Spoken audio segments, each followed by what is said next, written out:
bandiraɓe musidɓe tedduɓe hettiɓe programme o padanaɗen yettima woni programme o japrod addani en 3e édition waɗata koye 2025 e hirde e hirande lacciri e haako ko jamma yontaɓe jaggama ñande samedi 13 décembre 2025 ko ɗon to raweɗo so tawi allahu lamɗo o jaaɓi bandiraɓe so tawi a yiiɗi tawtorede oɗo jamma andu jamma o fuɗɗoto ko à partir de 20 heures inchallahu rabbi holi babiraɓe e yayiraɓe e teddiniraɓe oɗo jamma japrod fawi ɗum e dow omo ganduɗa kañum woni paare meɗen woni honorable député Aliou Dembourou Sow président de la convergence des éleveurs pour l'émergence du Sénégal mare oɗo jamma ko Coumba Yerenal Sow jiyaɗo ɗon to Gorlakke jooɗi toon to Belgique toon woni dowlaji dentuɗi toon to Europe mare goɗɗo o ko Koumbali jeeyaɗo toon to Agnam liduɗi jooɗi ɗon ɗo États-Unis d'Amérique invité d'honneur les invités d'honneur Mansour Dia woni PDG nouvelle bijouterie dandeñol jiyaɗo ɗon to Koɓɓillo bandiraɓe omo ganduɗa kanko woni Ceerno Amadou Sow ko invité ji meɗen d'honneur Dia marabout jiyaɗo ɗon to Diahle Fulɓe monsieur Djeylani Aliou Mamadou Sow ko homme d'affaires marabout responsable politique jiyaɗo ɗon to Niary Tidjani Bousso PDG TB compagnie Quincaillerie peinture lumière jiyaɗo ɗon to Agnam Civol Acha Diallo ko première dame madame Sall o jeeya ko ɗon to Bakel kanko woni joom suudu monsieur le maire Ibrahima Baba Sall omo ganduɗa kañum Mamadou Sall on est koye invité d'honneur uji meɗen jeeya ko responsable politique commune mo Mbolo Birane kono kadi ko opérateur économique programme meɗen ko ni leleri woni guiɗol golle meɗen 20h0 ko accueil mise en place 20h10 ko allocution du présentateur 20h15 ko discours d'ouverture waɗa ɗum ko Abou Samba Diop 20h30 waɗa ɗon prestation du premier artiste 21h30 ko discours de l'initiatrice on woni madame Selija Japrod 21h45 conférence mo ganduɗa o ina waɗa e toɓɓere suɓana nde ɗo wata oɗo conférence ko Abou Samba Diop mo lewlewal pinal mo RTS de la télévision sénégalaise 22h15 ko prestation du deuxième artiste nalanki ɗimmijo 22h20 ɗum ko hirande hirande ɗo ko hirande nde wonata ɗo waɗe servir goto foof ana ñama ko wiyete ko laccire haka tawana wondi e daɗe nalankoɓe yontaɓe 0h0 ko discours aji ɓeɓe ganduɗa kamɓe goni les invités d'honneur e ɓeɓe ganduɗa kamɓe goni marrainaji jamma woni yummaji jamma kono uddata ɗum ko baba jamma woni le parrain Aliou Dembourou Sow bandiraɓe an jiɗɗo arde o noddu e 77 980 33 39 walla nodda e 77 322 86 45 sa tawi aɗa yiɗi wadde réservé ko wiyete ko table unique joɓata ko 10 000 francs so tawi ko table VIP mo 5 personnes on ko 100 000 francs bandiraɓe tuggoten ko 20h0 payen ɗo Allah haaji mbimi jetten Allah mais jettenomo ganduɗa ka kañum woni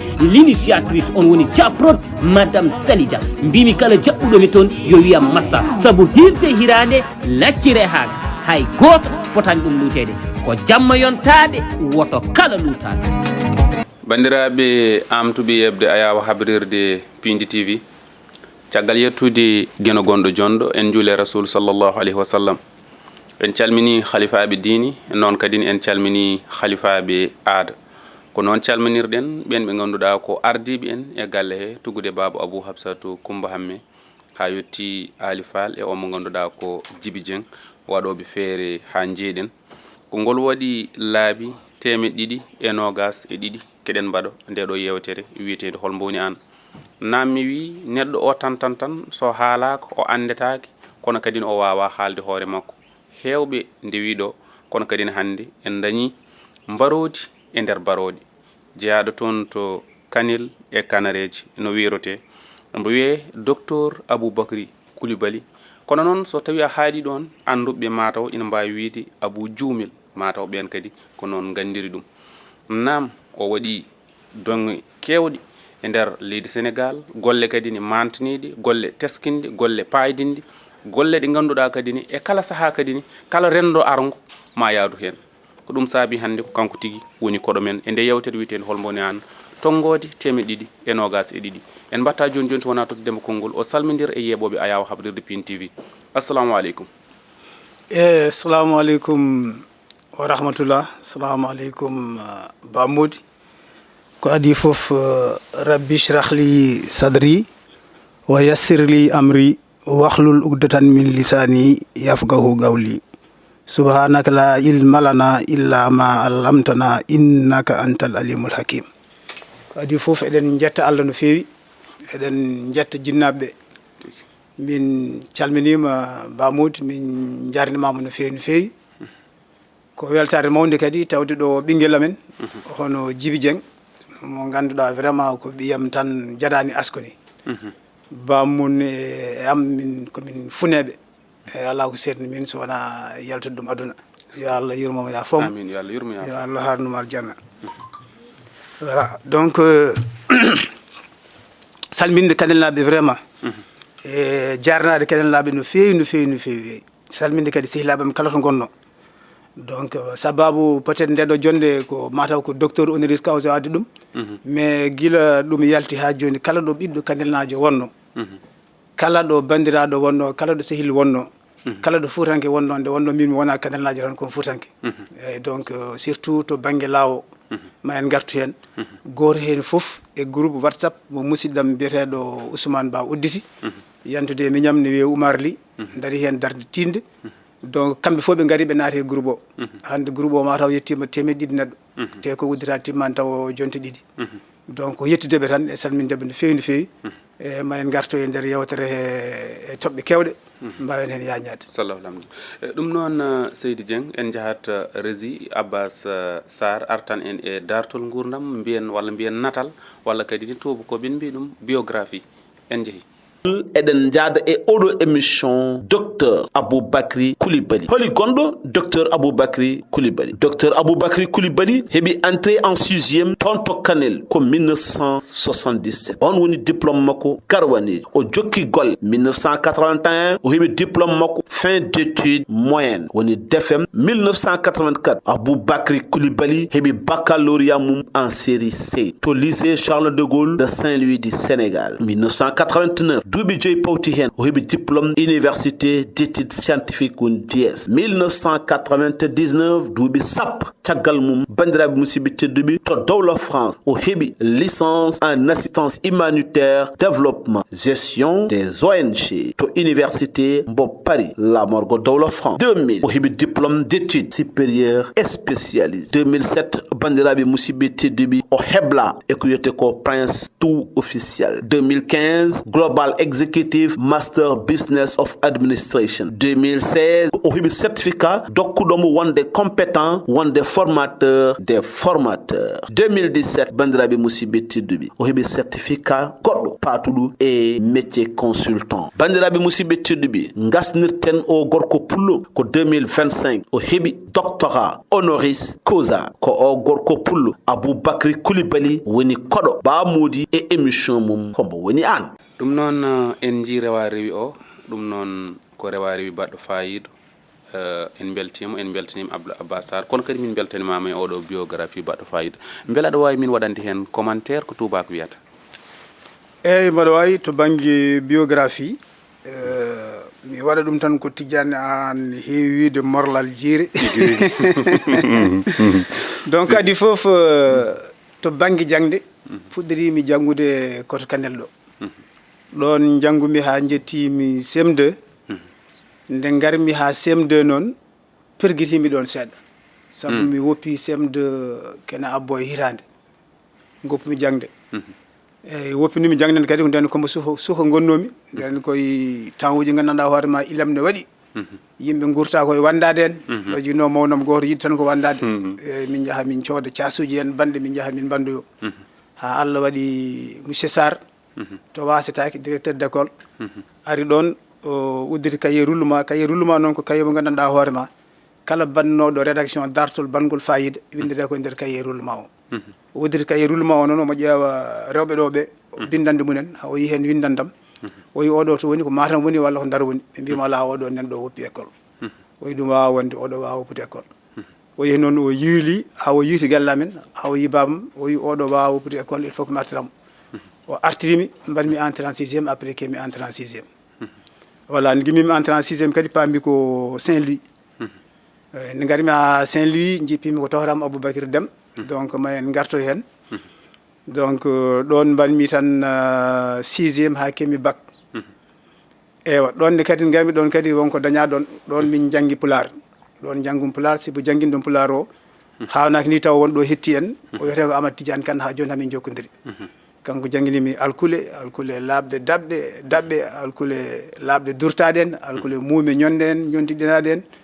alkule muume mehe hen ko ɗon min jangi amin mbawi pular nde min mbawi pular nde kadi min kutori ɗum kala nde vacances ari so min duttima kanel ɗo min jangguina pular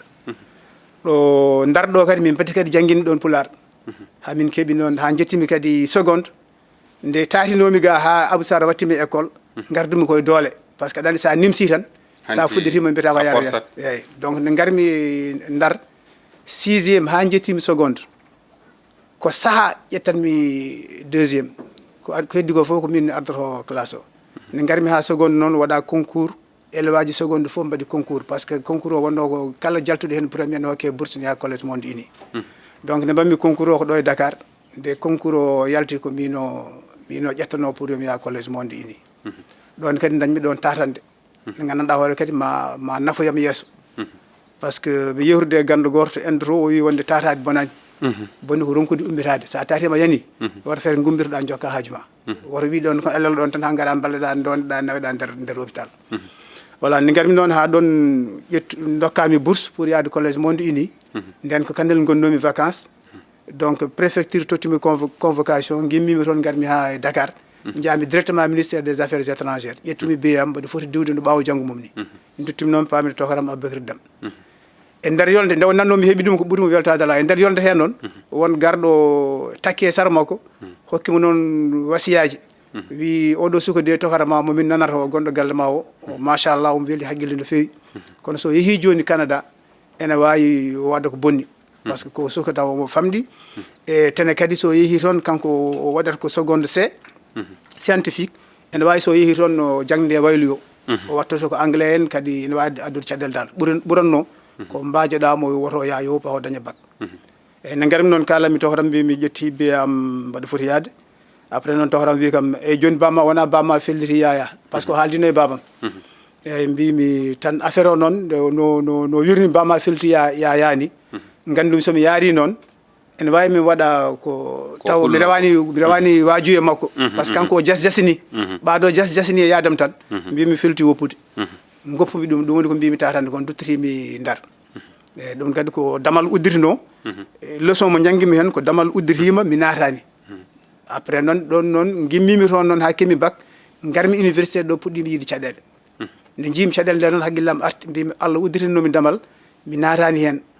kono noon ma wor ko janggumi hen à partir d'aujourd'hui kala damal udditi mi jasinta tigui mi yewata hen taminata tigui beela a janggino alquran mi janggumi ko Kandel donc ceerno amen wiyete ko Abou Ceerno Hamad Fondou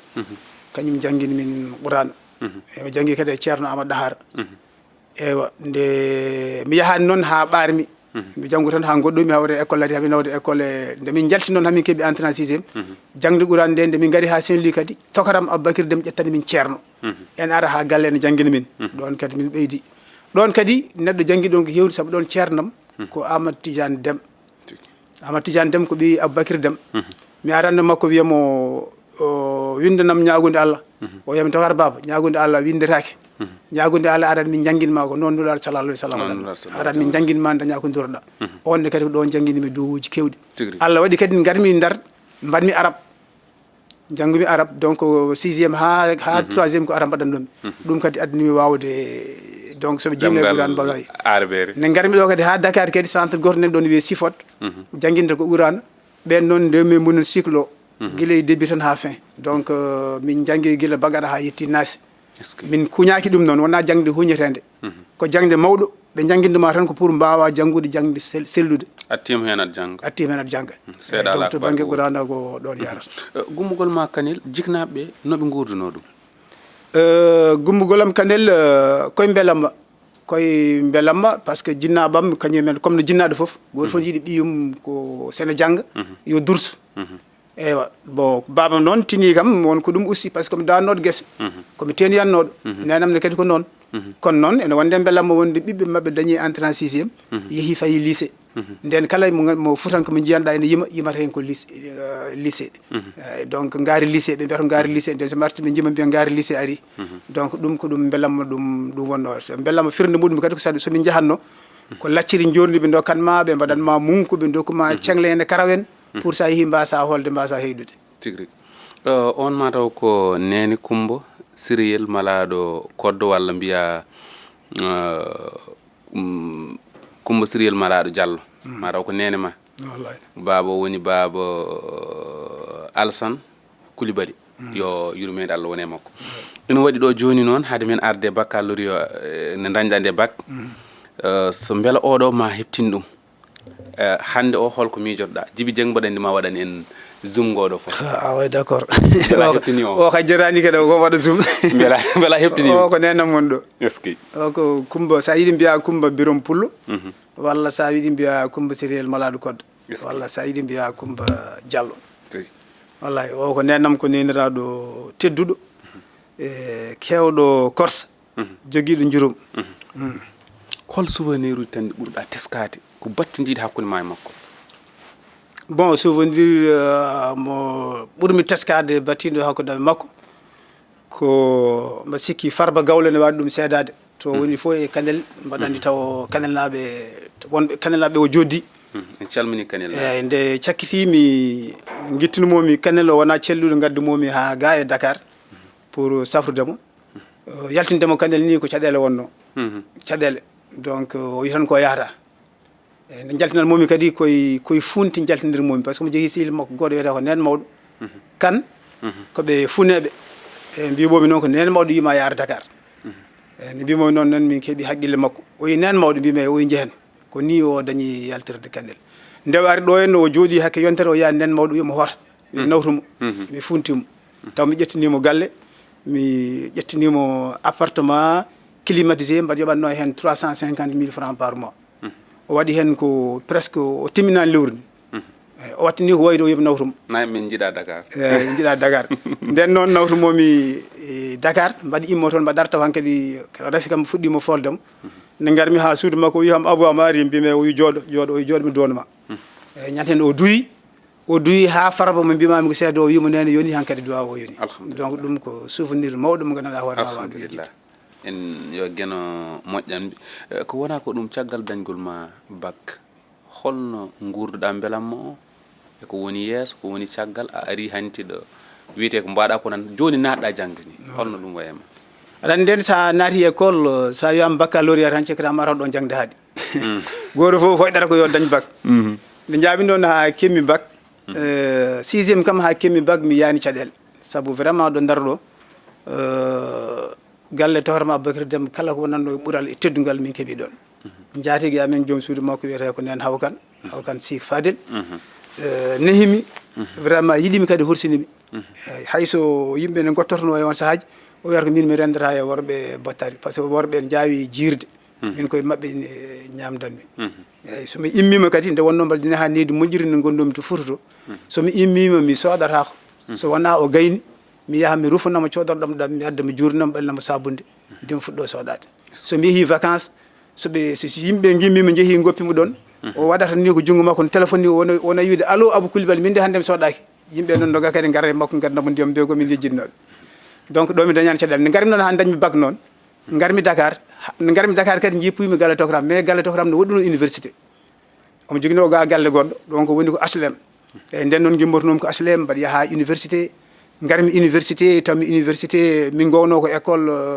ko classe ko yimɓe so heewi ko nogas en walla hoy noon min gaare amphithéâtre mo ganduɗa hoore ma ɓuuri ujunere neɗɗo walla ko woni hen e ɗum fuɗɗi hawnade transport ko probléme ñamde ko probléme par ce que ma cooda ticket ji a waji par mbiyaɗa hoto galle e jaatigui maɗa yahat ñamoya ɗon noon kawrumi e caɗele après noon bindum babam lettre mbimi ɗum wonde vraiment mi démissionni mi natti wawde janggude babam naniranigol jaam ƴetti passe muɗum ari tawimi Dakar ga wi kam holko woni caɗele ma kalami ɗum o wi ɗum noon mi ñawdanma transport o a faami mi hokkuma ko coɗɗa ticket ji ko ñamirɗa université a faami tinɗa jokka jangde ma mi wonay kadi yabɓude koyɗe beela dañe suudu gonɗa donc ɗon puɗɗimi hankkadi yiide caɗele voilà ɗon noon mbimi hankkadi ɗeɗo caɗele de no mbayni hankkadi mi dañino damal addotidi kam damal mi natani hen hankkadi somi yi damal tan mi watta hésité nden noon mi janggi ha mi ari année de licence donc hono mawnam conseillére am hono Mariam Aboubacry Déme wi tawram Aboubacry Déme donc ma en garo hen oɗo diplôme honoris causa ko kanko foti jeydi ɗum eyyi par ce que ko teppe makko ndewmi o ari yam o wi kam tokara baba wonama o wi en tout cas damal ene woodi so tawi aɗa yiɗi waɗoyde carrière et développement et gestion des ONG Oxfam ene yiɗi wadde recruter des animateurs ne faara ɗumen to département Podor to o wi noon mbaɗa andi aɗa yiɗi jangde mi yiɗa kadi homtude haqqille ma ya yewtude hoore ma ko woni hen fof ko ɓuranma hen fof sa arti kalnaka mi anda eyyi nde jaami noon donc comme mi jangguino e ko ɓendi ko mbimi ɗum ɗo ko damal gongal udditi hankkadi ala jasjasinde eyyi donc ɗum woni leçon mo gandanɗa hoore ma naafi kam pellinmi ñaaguimi Allah mbi mbaɗi opportunité ari donc damal udditima mbaɗi yiɗi nadde hen ko woni hen moƴƴere fof yo Allah wannam ɗum pinmi subaka mbaɗa wonde pellital gartu makko mbimi mbaɗi yiɗi wadde déposé pour mi naata e ONG o nden noon tottumi mbanmi déposé mes dossiers après min mbaɗi Oxfam min mbaɗi test uji min cuɓa komin ɗiɗo mino e Ousmane Pam mo Guiya eyyi comme animateur hirjinoɓe min nelda noon to Podor min ponno liggodade koye fédération du law mbaɗen lawankoɓe gon fof tawde keeɗi ko fedde nde gandanɗa hoore ma hande ne rendinde guure 33 e saaha momin jeerono wuuro foof ne waɗi pelle tati ene waɗi pelle rewɓe ene waɗi pelle sukaɓe fedde sukaɓe e fedde mawɓe eyyi ɗen pelle fof noon min gaari Oxfam sa yinayi min toon ko jaɓɓal ONG ji ɗo fuɗɗode ɗo wiyatano ko approche projet gartata tan ko hol joguiɗo projet ne waɗe financé ɓe mbiya hamin nehe guertode mbaɗe financé ɓe mbiya hamin jiiɗi machine unowo mbaɗe financé ɓe mbiya hamin jiiɗi ndema mbaɗe financé ɓe ƴeewi noon ɓe gandi ɗum ɗo ala gartam wadde financé projet ɓe natani yaɓɓude waylude jaɓɓal ngal noon ko nadde e programme eyyi holko woni programme kadi ɗum kadi il faut ko yimɓe ganda ɗum projet ko ndendina golle ndendina kalis liggoɗa pour dañde résultat programme ko projet ji kewɗi ndendinta wona noon tan projet ji mbaɗe haɓɓere projet ji ko projet ji ganduɗa ene jokkodiri projet hen foof ene wawi natnodirde projet goɗɗo o jibina gartam taw ko gartam ɓurɗam wadde fayida mais pour ɓe mbawa wadde approche programme il fallait que fedde nde jogo sifa fedde développement par ce que on saaha nde ala sifa fedde développement holko woni nde ala sifa fedde développement par ce que fedde nde ko fedde mawde goo mi wima guure 33 wuuro fof ne waɗi pelle tati aɗan ɗum ne heewi nde ɓe mbaɗata bureau mabɓe nde ɓe gandano mbaadi fedde développement ne wayata ɓe mbaari ɗum tan ko bureau jokkere enɗam wuuro fof wiye yo addu délégué ji tati donc sa ƴeewi bureau mabɓe ma ɓuuri hakke 90 neɗɗo ene gone bureau o so tawi ɓe mbaɗa batu bureau o tan ko ñamminta ɗum ko yarata ɗum nde wonno ko guure koɓe perto hen ene ɓuura temedere ujunere waɗa ni 500 ha yetto million ɗum noon wona fedde développement ɗum gandanɗa hoore ma so batu waɗi tan ene feere hakke 1 million ene fonno noon minen somin jeehi toon min jewtida mabɓe mbaɗa ko wiyete ko sensibilisation ha fedde nde tafte bureau ngo artoya ngo yummo hakke 90 neɗɗo ngo wonta yimɓe 19 hunde tinde noon hol gusteteɗo holno ustirte ɗum kadi namdi ko jaɓɓal ɗum tagui programme sa nani programme saɗa waɗa programme la première phase jaɓɓal gadanal programme fuɗɗi koye sensibilisation woto artan gaɗa yimɓe mbiya mbaɗa yiiɗi waylude ko mbatton ko eyyi wona noon yarata sensibilisation o ne ganda goto o wi ko sensibilisation hokku ɗum temps mum sa hokkani ɗum temps mum tan ma wot saaha ara sensibilisation jooɗo e yeeso ma wiya winomo ya hokkam temps salima ay probléme nani ari joni noon ma ruuto caggal perda temps donc min mbadde mabɓe hitande ko sensibilisation tan hamin jewtata mabɓe jewte fedde développement ko ni siforto jogoto ko bureau jogo conseil d' administration jogo assemblée générale voilà bureau o hewata yimɓe conseil d' administration ɓurata hewde yimɓe assemblée générale son jiiɗi jehon hanko noon temedere nder tawno wona ñande fof assemblée générale waɗata ko paati hitande tan min ndewi hen noon haaɓe paami nde ɓe jeehi haaɓe paami haaɓe gandi ɓe paami ko kamɓe koye mabɓe mbi joni min jiiɗi ko pirte komin mbanno ko watte eyyi ɗon noon ɓe pirti wonti Oxfam wonti hankadi bureau mo eyyi wonti bureau mo yimɓe sappo e nawa yimɓe sappo e nawa ɓe kadi rewɓe goni hen worɓe goni hen sukaɓe goni hen voilà donc ɗon noon kadi to banggue développement ko ɗon puɗɗimi nadde tan e développement to ko association wonno kanel ko association dental agica ɗo ko vraiment fedde développement ɗo kadi vraiment kala ko janggunomi e développement ko Allah walli kadi e ballal Mayram Déme eyyi jangguinimi ko heewi ko heewi somi arti mi waɗino rapport min joddoto o wiya rapport ma o ɗo woni oñi ɗo ko ni ponɗa waɗire ɗo ni poɗɗa yarude ha gandanɗa hoore ma ɗo sakket ɗo o andi hankkadi mi dañi junggo hankkadi mi wawi kala ko gaddumi o wiyata ko moƴƴi feewi eywa donc ɗon puɗɗodimi noon e Oxfam a famide e fédération du law janomi ko nden noon taw mbaɗa woni université mi dartini mi yeehi dartinnomi par ce que mi ari hami yettima année de licence te on saaha sa yettima licence hay goto wawa riwdema joni dartinnomi yomi yami liggoyo so liggoyo gasi mi arta garta continue eyyi janomi toon noon ko pour animation ko 2 ans fonno wadde jam mbaddumi mabɓe duuɓi ɗiɗi kadi ene jeyno hen kadi somin taftima fedde nde ha gayni min bindinaɓe programme min bindiniɓe programme mo duuɓi 4 contrat amen gasi gartumi université bindetimi pour wadde licence e nder yolde he mataw mbanmi université tan ko lebbi 3 Oxfam windiɓe wi programme o jaɓama eywa kamɓene ɓe mbaɗi batu kamɓe guuri 33 ɗe délégué ji mabɓe ɓe ciññini goto fof signini ɓe neldi Oxfam ɓe mbi oɗo programme jaɓade so tawi omo jogori golleɗo e nder law ala fof momin jiiɗi ara gollamo so wona Abou Coulibaly ɗum ni kadi koye dow jotnodiral moƴƴal min joguino e mabɓe fama muya momin jogduno e mabɓe peut être ma jewtoɗe gaddoy ɗum ko nden kadi dartinmi duttitimi toon nde duttitimi toon noon programme o mi wadde mabɓe duuɓi 4 e programme o woni hankkadi mi dañi joni mi jooɗima duuɓi 6 mi janggani mbaɗatnongo physique chimie hankkadi gandumi wawa ruttade vraiment université pour physique chimie ko gandunomi e formule aji foof yeehi nden noon kadi ñaaguimi Allah mbima jomam mbaɗa ñaagui min de mbaɗa yiɗi janggude kadi mbaɗa yiɗi liggade ene hawni kono an ala ko hawma donc an tan andi no wawi wonirde mbaɗa ñaaguima ya wallam hen eyyi koye dow ɗum noon Allah waɗi kadi suturu donc sehilam kadi ko miñum ko ɓi tohram kadi ko miñum Mariame Déme ene wonno France joom suudu muɗum waɗatno ko assistance humanitaire développement et gestion des ONG janggui ha gayni ene foti wadde rapport mo mémoire o wi ɗum ya Sénégal sa yeehi tokar baba nden toon liggoto koye pelle développement mawo holle to rewete ha daña kala ko jiɗɗa winde garta binda on ari ɗo ne wiye Hawa Déme salminimo mi juurmom donc ɓi tohram o wiyete ko Abdoulaye Déme ko kañum guinnirimi ɓiyam af onne kadi nen innimi ɓiyum dewɗo e af muɗum o hande ko professeur nana université Gaston Berger mo Saint-Louis en heeɗi en voilà donc de joom suudu makko ari nawmi ɗum kala to yaɓɓe nayirno kala ko yino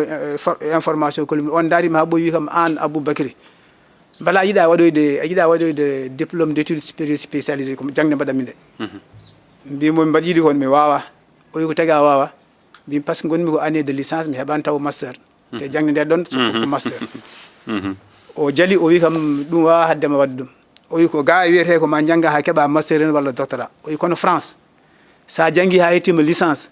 a gollima expérience ma o ko diplôme ɓe jaggat ɓe ɓeta expérience ma ɓe ƴewta tolni diplôme ɓe mbaɗatma équivalence ma nden ma wawa yaade janggoya toon holto tolniɗaɗo banggue humpito ma eyyi mbi nden noon tottumomi dossier o nawi kono vraiment mi yakoraki kam ma pari ƴettam ɓenen ne gari jiimi dossier o jii ko gollimi ga henne ko mbanmi jii kadi to jarannomi e jangde université ɓe bindimi ɓe mbi kam wonde dossier ma o min jaaɓi kono noon ma gara mbaɗa test eywa donc ñande kembi ɗum nde ko janggo mum test fonno waɗede caɗa woni ga e Sénégal mbaɗa woni ga e Sénégal tigi ɗum ndema jiiba seeɗa wonti kadi gannuma donc mbimi holno mbaɗatmi ñaaguima Allah kadi mbimi ko Allah jogui neɗɗo dal sa dirnoɓe juuɗe Allah ko Allah réglata foof kadi sa ani rutto e Allah kañum andi réglide probléme ɗum kam ko conseil mo dokkami yimɓeɓe nden mi ñaaguima Allah mbimi ko an jogui no mbaɗirta fof no wona Allah longguinimi yomi winduɓe mi wiyaɓe ko joni kemmi convocation moɗon pour test te oɗon gandi mi wawa hebde joni visa mi ara waɗa test France joni noon so tawi ɗo test ne wawi waɗe ɗo e ambassade moon walla consulat moon nelde toon test uji mi yaha waɗe ha toon test mi windi kadi mi jokke gollam ɗum fof e wasde yakorade kam ene wona kono ko Allah waɗata ko wonat tan e mbaɗo jooɗi ñalawma goto ɓe noddimi téléphone ɓe mbi kam joni ɓe ƴeewi dossier am min jarani ko mbaɗa waɗa test ɓe jaɓini kam yomi ar mais kadi ha joni probléme o gasani ɓe jaɓni kam kono jangde nde mbaɗoyammi nde en namdi financement o ko 4 millions te min on saaha mi ala 800 000 francs e compte bancaire eyyi ɗo ko probléme mawɗo eyyi ɗo kadi kollumi jomiraɗo mbimi jomiraɗo mbaɗa ñaguide ko juuɗe ma woni ko ene hawanima ko an kadi andi holno ɓirtorto te min mi alna ɗum solution taw ko haalde gonga pinmi suba 800 000 walane poste ma 800 000 walane temedere capan jeegom ujune oui te ɓe namdi kam million ngaji nayyi namda million ngaji nayyi ɗon kadi ko Allah kadi longguinimi wi yaata Mariame Déme par ce que nden Mariame Déme koye mawɓe Oxfam wonno ko directrice Oxfam jaami toon garmi mbimi mbaɗa yiiɗi jehurde o wi kam bisimilla garmi mbimomi kollumomi dossier o e convocation mbimomi ɓeɗo de jaɓani kam pour yomi ar mi windo toon kono noon il faut ko mi yoɓa 4 millions on darima o jaali o wiyama aɗa jogui 4 millions mbimomi hay 800 000 francs mi ala eyyi kanko nde wonno omo fini omo ƴoƴi eyyi o wi kam mais a ala 800 000 kono aɗa jogui feere hol feere ne joguiɗa pour wawde yaade janggoyde mbawa hebde 4 millions mbimomi ɗo de kam feere ko wotere mbimi jangde nde ɗon ne waɗi fayide e am ne waɗi fayide fédération lawmu liggotomi o fayide e am ko Allah rokkini kam no timminirmi jangdam par ce que ɓe mbannam équivalence licence et maîtrise équivalence o somi wannama ɗum dañi 2 diplômes licence et maîtrise mi yahan waɗoya diplôme d'études supérieures spécialisé en assistance humanitaire mbi ɗum ko ɗum ɓural to banggam mais mbimi kadi ko ɗum ɓural to banggue fédération to par ce que onon oɗon liggodo e fédération hannde ɓuuri duuɓi 15 walla duuɓi 20 en te ala fof deftere windade kene darta hakkude mon e fédération law donc ɓaade nder nde ɗo jangde mbaɗa foti windude mémoire somi yeehi toon so bindugol mémoire yontima mi artuga mi ƴeewa windude partenariat moɗon hakkude Oxfam e fédération ndi law wonande fédération ndi law deftere tarihi gandanɗa hoorema ha duuɓi e duuɓi so sukaɓeɓe gaari en mbawi hutorade deftere nde o wi kam ɗum ko miijo moƴƴo kono noon ngoɗon miijo nde wawata ɓennude ga e Oxfam il faut que ngo immoro e fédération ruttoto fédération kalnaɓe soɓe jaaɓi ɓe bindi min noon so ari ha ɗo e on saaha min mbaɗa wawi andude rewre ha ɗum siya ha ɗum wona nden ɗon duttumde fédération law noddumiɓe kamɓe fof guuri 33 ɓe gaari pamnirmiɓe no pamnirmomi ni ɓe mbi kam ano Coulibaly hay sinno ko programme amen cohlunoɗa min dokete ko ala ko haali noon kay wiide par ce que mbinomomi ko soɓe jooɓi kam hitande soɓe jooɓi kam hitande avance mi yaha mi waɗoya jangdam somi gaynimi ara mi ligganoɓe hitande taw mi yoɓaka ɗum wonno miijam min kam fédération law ɗum tago wi wawi ɓendu ɗo rutto toon nde jami toon kalanmiɓe noon ɓe mbi kam an hay sinno programme o cohlunoɗa min dokkete ala ko haali kay wiide min jomma avance e on saaha noon ɓe mbaɗi ɓe bindi ɓe bindi Oxfam ɓe mbi ɓe jaaɓi yomi yama waɗoya jangde nde kadi ɓe bindi université Paris 12 ko toon ƴettunomi ɓe mbi ɗumen minen goni garanti min noon jaɓata jangde makko so gayni ko ni jaarumi jaami paami France mbanmi toon mon diplôme d'études supérieures spécialisé en assistance humanitaire développement et gestion des ONG voilà joni mataw en ɓosat seeɗa eɗen mbawi yaade ha jagol ma Congo en hay Oxfam en jiiɗin hen min kono joni jaɓanten tan ko docteur aɗa jeeya e yimɓe 120 ɓe ARP suuɓi ngam mawninde ɗumen gila mataw ko 18 ha 19 ka cuɓaɗa yaaji emin mbaɗma hen félicité min mbima ya jogoro jaam kono won heewɓe noddoɓe en ha enen noppi men holko woni docteur honoris causa ok est ce que en gartata seeɗa après Paris diplôme assistance humanitaire o bismillah par ce que ɗum addi doctorat honoris causa o caggal noon mi heeɓi diplôme d'études supérieures spécialisé en assistance humanitaire développement et gestion des projets donc ko jangde fawi koye faabade yimɓe ɗum min jangganno holno neɗɗo faborto yimɓe so tawi boomare waɗi ko nde wawi wonde foof so hendu mum so ndiyam mum so jeygol muɗum so haare mum ɗum wonno jangde amen ɗum noon udditanimi damal pour wawde yaade waɗoya des missions à l'extérieur nde gimmimi noon mi heeɓi DSS o gartumi ha ɗo e fédération law bindanmiɓe deftere aadi mami mbaddi o mi windiniɓe deftere nde gasi mi ligganimamaɓe kadi ha ko ponnomi ligganadeɓe ko timmi donc woni ko sarɗi o gasi sarɗi moon hanti gasi a humni aadi o ɗo no jangguen en neɗɗo yo humno aadi kala ko haalda voilà woto to wel jejjita kaldanɗa ga eyyi haalpulaɓe mbiyata aadi bil aadi salade aadi ɓuuri firtude aadi tigui rigui voilà par ce que no gaynomi nde ni won bandiraɓam jaɓani marche mbiya ko a gayni aɗa jogui diplôme aɗa wawi jooɗade toon eyyi mbiɓe ɗum mi watta ɗum aadi o mi waɗa ɗum tan eyyi nden mi ari noon par ce que no gaynimi janggude kadi professeur am jangguintinoɗo mo o wi mbaɗa ñaaguima haade ma yaade jinnomi ndi ko joɗɗa jangguinaɗo université Paris o mbima wawa wonde par ce que won aadi mbaddumi futankoɓe komi duttotoɗo o wi ɗum noon mbaɗa ñaaguima mi winde préfecture ɓeyda titrement séjour lebbi 6 jangguina aroɓeɓe haade ma yaade ɓen ɗum jangguini ɗumen lebbi 6 nden mi arti ga ɓen ko jangguitnomi ɗumen ko ene waɗi ɗumen kawisaji par ce que kollunomi ɗumen nde min gadi fédération law ko yimɓe ɓe janggani tarani nomin balliri ɗumen ha hande batti yilde projet ji batti yilde kalisaji ɓen mbi ne jiiɗi yirude ɗum e guite munen ɓen noon gaari nawmi ɗumen ha toon jodde mabɓe goto foof yaltinta ko kaye mum ko pular janggata waɗa bilan muɗum haalnaɓe no gollorte kamɓene ɓe jogui hen bellemma nde ɓe jahata nde ɓe mbi kam an mbata yiiɗa yaade liggoyade caggal leydi mbi mbaɗiɗe kay ɓe mbi tottumi dossier ma ɓe nawi dossier am ɓe dépose médecin sans frontiére nulinimi wiyami ari waɗa test nden on saaha enquête taw ko joguimi jaami France mbanmi test après noon test o fonno ɓennude ko ɗon e yaltude ko ɗon e lewru ɓennumi États-Unis nde test o yaltoyi nde on saaha noon gartumi ɓe nawimi Malawi Malawi jaami toon ko mi wonno administrateur de la mission toppitino kala ko fate jilgol kalisaji mabɓe kala ko fate jobgol employé ji mabɓe fof e formation mumen mi waɗi ɗon hitande ko programme sida min gonno koye haɓade sida par ce que leydi ndi ne heewi sida nde gimmi médecin sans frontiére ONG belge goɗɗo wiyete ko RCN justice et démocratie ɓen nulinimi ene mbaɗatno test uji jaami belgique mbaɗomi test ɓenne kadi ƴettimi parnimi Burundi Burundi c'est le problème uji hakkude Hutu en e Tutsi en ko haare musde wonɗo ha ganduɗa heɓe noon coha nane tribunaux ji te ñawaka kamɓe ɓe jogui toon programme goto wiyete ko tous égaux devant la justice enen potal e yeeso laamu nawno min toon noon ko pour même poste mo joguinomi Malawi ko on joguinomi e mabɓe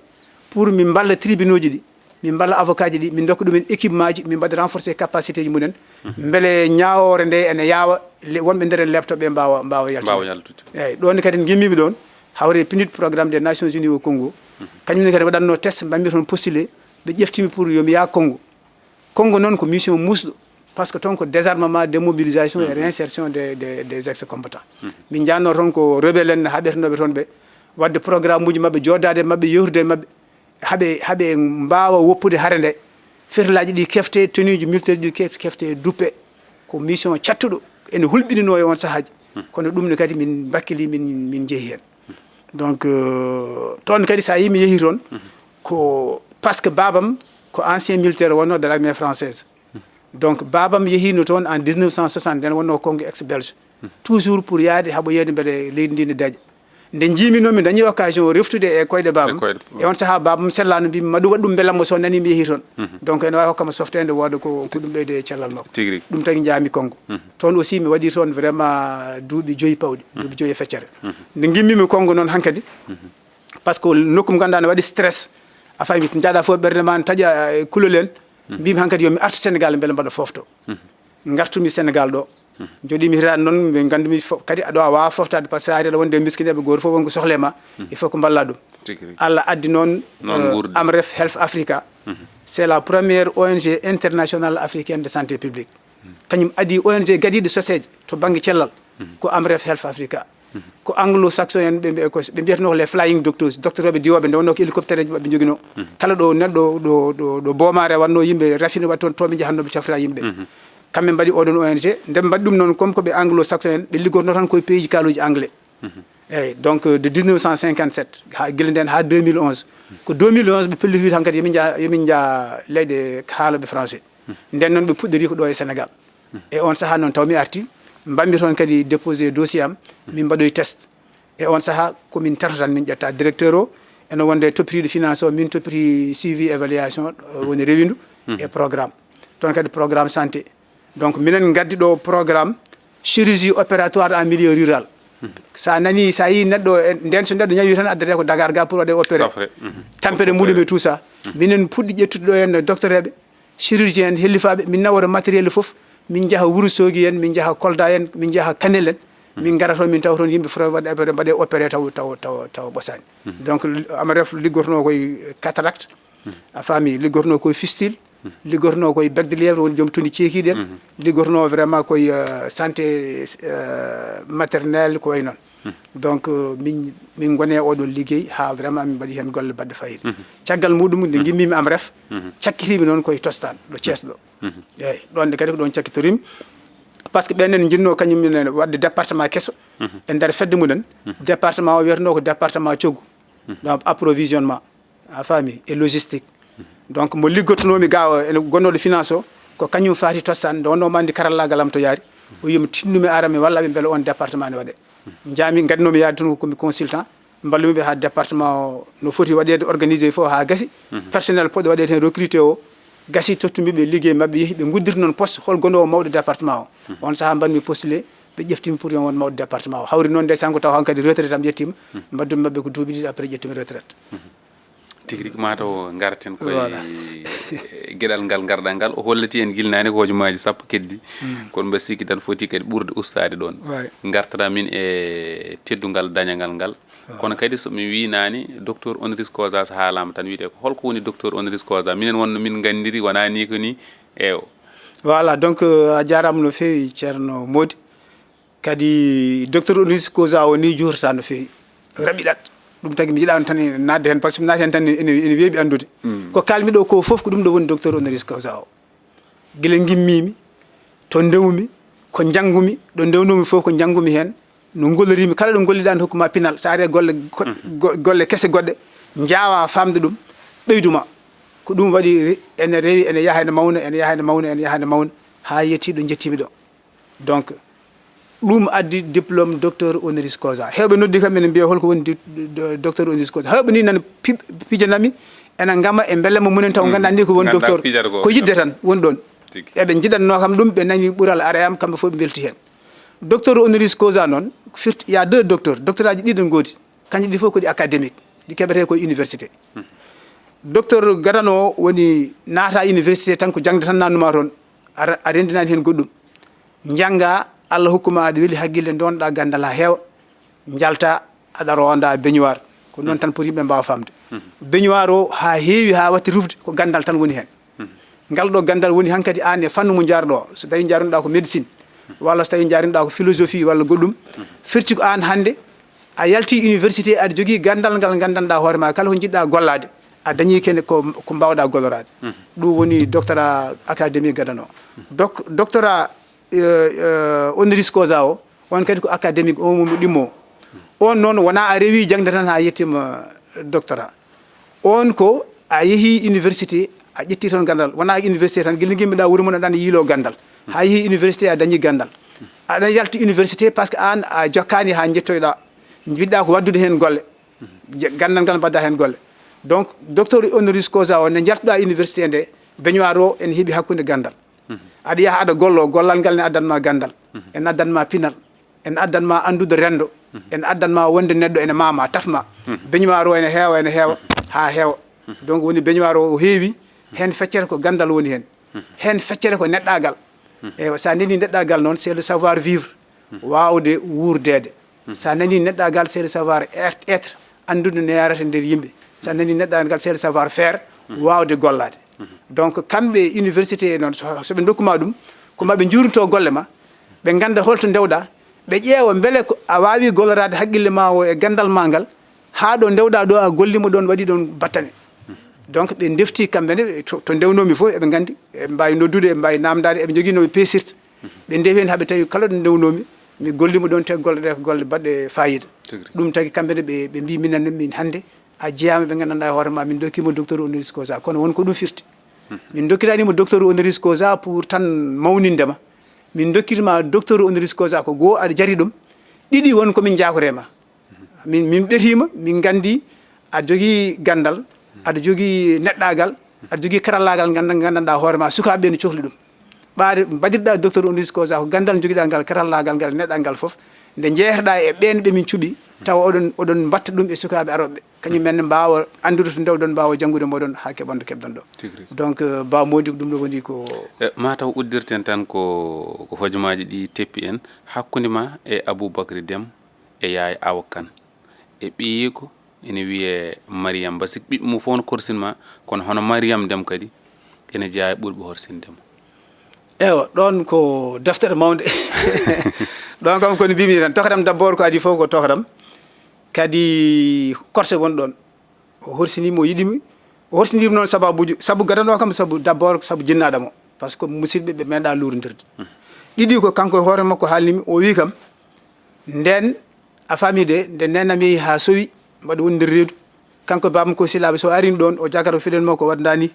o tappa e reedu nenamo yo oɗo ko so jibinama gorko wonata so jibinama ko min innirte eyyi Allah waɗi jibinami garmi donc no wirno ni ko noon o inniri hoore makko donc o wiɗum Aboubacry Déme Coulibaly donc ne kemmi entré en sixiéme baba no wi ala to jipporɗa so wonata to hoore ma addimi ha galle makko o jaɓɓi kam o jippinimi ɗon min puɗɗi noon wowodirde e andodirde a faami o horsinimi par ce que omani mbaɗa yinno jangde o horsinimi kadi par ce que omani mbaɗa yiiɗi pulaar te kanko ko pulaar yanke ko bindannoɗo kala ko winduno e pulaar o wiyata ko tokara ar joɗɗo mi joɗɗo sara makko yo reftunomi ƴewnami so ala ko woñi hen mi wiyamo ɗo ko ni ɗo ko ni ɗo ko ni min jewtiten ɗum tagi o jangguini hem ko heewi to banggue pulaar hay nde o windata nde o waɗata firata deftere makko l' aventure ambigui inta anninde ko ɗon min jodoro omo waɗa o ƴetti inde o yami nde ene yaadi hen nde est ce que yadani hen haw yaltini inta anninde woni inde welde mbiɓe ɗo de kam vraiment hawri eyyi donc ko korsa mawɗo so mi wawa haalde ɗum e nder yewtere kono ko noon no garmi kadi ko joom suudu makko gadano taw jiiɗani hen hawa kan ko on gondunomi a faami donc wiyete ko ami mam diak on min gondi tan ko hitande caggal hitande faati Nouakchott par ce que on ko Nouakchott najo faati Nouakchott o yittimi noon e goggo ami o addimi ɗo nen hawa kan ɗo eyyi nen hawa kan kam mi haalni no départ korsa amen no ardiri ko neydi tan mi ara mbaɗa nehnimo somo sooɗo ko min addantamo ndiyam ko so sohli nulde ko min dogata o jogini hamen korsa mo gandanɗa hoorema ha ɓurti o yiɗimi hen ala fof ko fondimi somi yehino vacances kandel hasino ko biskiɗo o sakki o yitta ɗo mofta gueɗal am artu ɗum ɗo mi sakkinoma walla beñe mi sakkinoma gueɗal ma nan ɗo jooɗi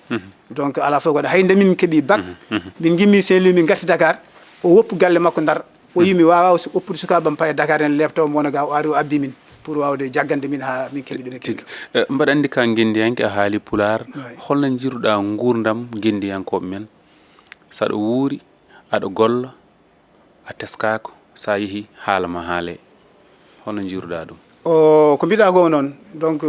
sa nani wiye guendiyanke komo gandanɗa hoorema ardinani yidde mum a faami ardinani yidde galle mum ardinani yidde leñol mum ardina ko yidde yimɓe foof a faami c' est à dire que wona tan hooram wontande ɗo hooram a wonta kadi neɗɗo pellon hande enen ko tampini fof pellon sa woni guendiyanke an ko yiyande woɗɗude jogorɗa yiyande nde gandanɗa hoorema ko holko rentinta yimɓeɓe so tawi ka haalpulaar holko rentinta haalpulaar en fof ha gandanɗa hoorema kala ko gummani en mbawi hebde donc ɗum wona pellon nde rentinta ɗumen wona fedde galle wona fedde enɗam wona fedde leñol ɗum ko fedde wuuro a faami walla fedde département walla fedde région ɗum woni guendiyankagal te mbaɗa kadi yiye a waɗini ɓe gollottoɗaɓe eyyi donc so wiccama hande wiyama kaari rewino ɗo refti ɗo ndew rewi ɗo nde ko ɗum ɗo wayli ko ɗum ɗo waɗi comme Aboubacry Déme en comme Yero Doro Diallo en hande wonko goppi ɗo ko heewi eɗen kutoro sukaɓe men kutoro ne jangki hen ko wayno murtuɗo ko sehil amen wonno ndeysan yo Allah yurmo yaafom minen nde min gari université ɗum yejjiɗ ɗum min mbaɗi créé minen gadi wadde créé fedde haalpulaar en nder université min mbi ɗum ko association universitaire pour la promotion de la langue pulaar wiyete ko OPELP min o wonno président fedde nde Aliou Cheikh Ly nane Kaolack hande ko professeur kañum wonno secrétaire général Oumar Ndiaye mo gandanɗa hoorema nen télé fulɓe ko minen fof gonɗo e nder ɗon fedde min mbaɗi toon ko lambaji a faami min gartir toon ko wanggo min mbaɗi toon théâtre uji min mbaɗa conférence uji murtuɗo en Tidiane an en Mamadou an en ala fof mo artano ha nder université donc ko fayidagal manggal min gaddano toon ha sukaɓeɓe hande gaari ƴeftiti nde ɗon fedde dokki ɗum inde wonde donc ɗum fof koye guendiyagal jeeya e raɓidinade ene wayno gasi ha laaɓi so tawi ene jogui ko jinnoɗa haalde ka haalani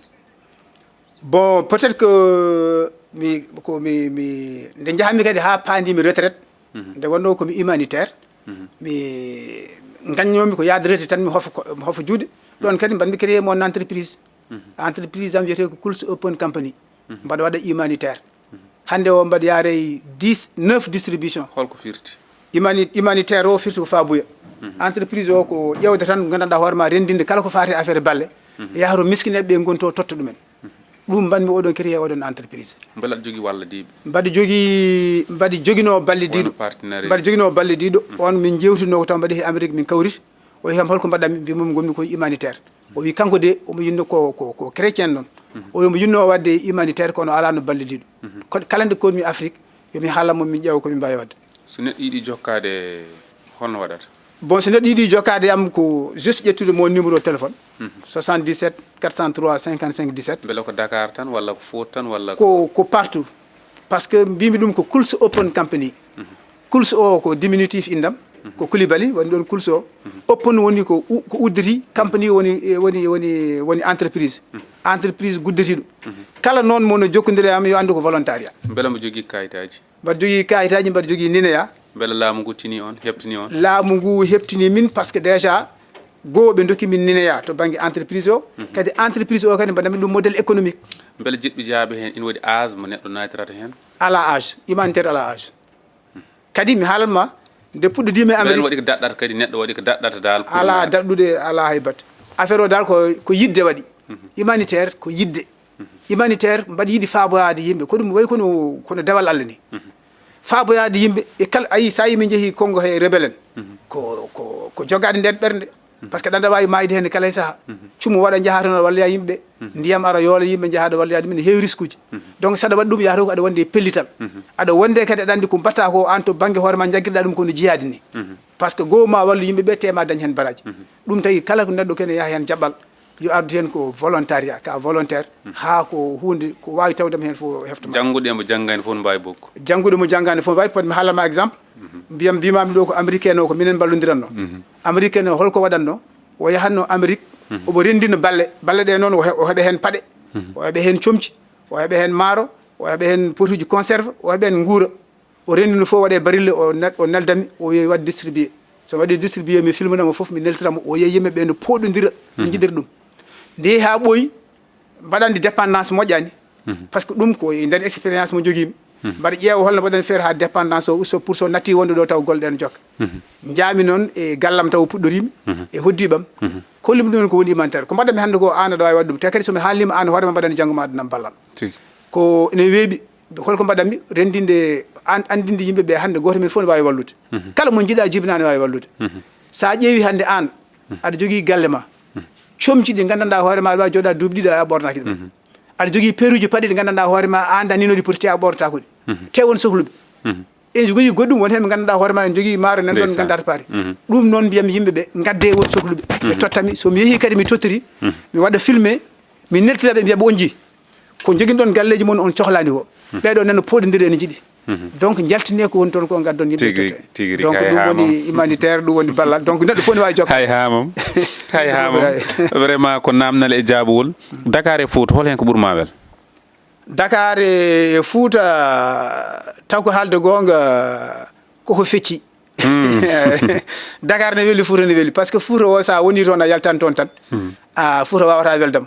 par ce que sa woni toon ala ko nafata yimɓe aussi ala ko nafata saɗi dañde ko welal ma kodi il faut ko jalta puɗɗorɗa Dakar en ko way noon aɗa jangga aɗa daña aɗa hotat yaha Fouta ko nden beela mo arata télé walla radio hol hen ko cuɓiɗa télé walla radio min ko radio ɓuurmi yidde noon ko joni ni mbattumi ya télé par ce que wona min addi hooram télé ko fuutankoɓe mbi vraiment ɗo jarta hannde ɗo il faut ko jaaha télé kala yimɓeɓe nana keɗo film walla théâtre film walla théâtre kala laaɓe mbawi jabade par ce que guila hamin goni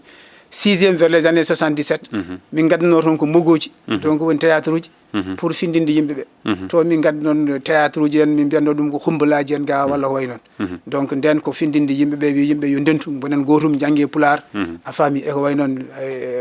kala ken ɓamtanno rewɓe en walla ken ɓamtanno aade en ko ɗum woni komin pindinantoɗo e nder mogoji reggae walla jazz hol hen keɗotoɗa reggae walla jazz ko mbaɗi heɗo ɗiɗi fof kono ko reggae ɓurnomi heɗade nde wonno nden mbaɗa horsinno Bob Marley ko ɗum tawi kadi hayno jaami lycée cuɓimi anglais mi wonano rasta quand même kono min mbaɗa yinno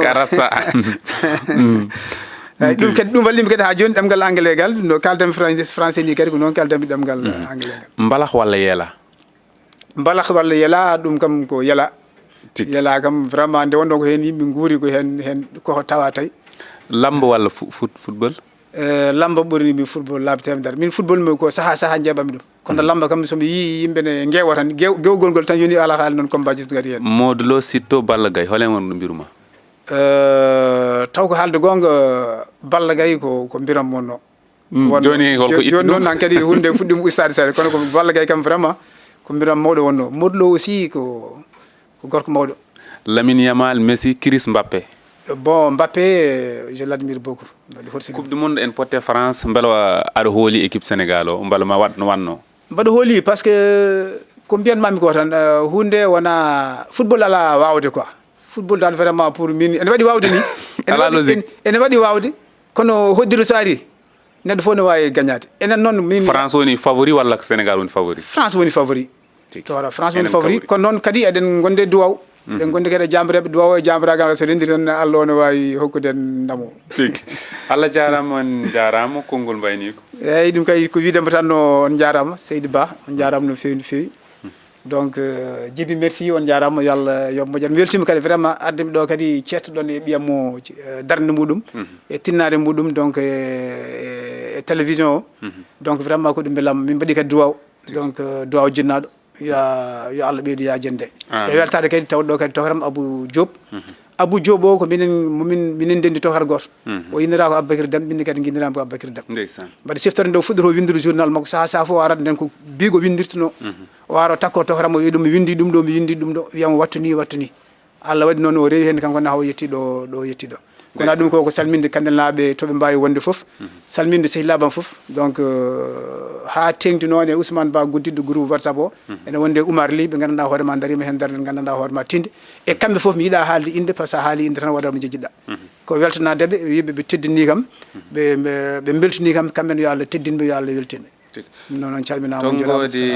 220 Abou Samba Diop lewlewal pinal ceerno men bam men ene heewi wiide so tawi aɗa invite neɗɗo woto invite mo ɓurɗa gandal invite ɓurɗomo gandal ko nden dañata gandal oɗo jibini en jiptini en to banggue gandal e banggue fannuji foof kadi ko haali ko ɗo ko seeɗo hen tan tawno ndiyam gueej sa itti hen a waɗe leydi gueej o tinani ko iwi ko kono hay leydi ndi tinani ko waɗa ko e mum ɗum noon kadi ko ganda dowrowo ko wona ko ɗum en jetti Amadou Tidiani Coulibaly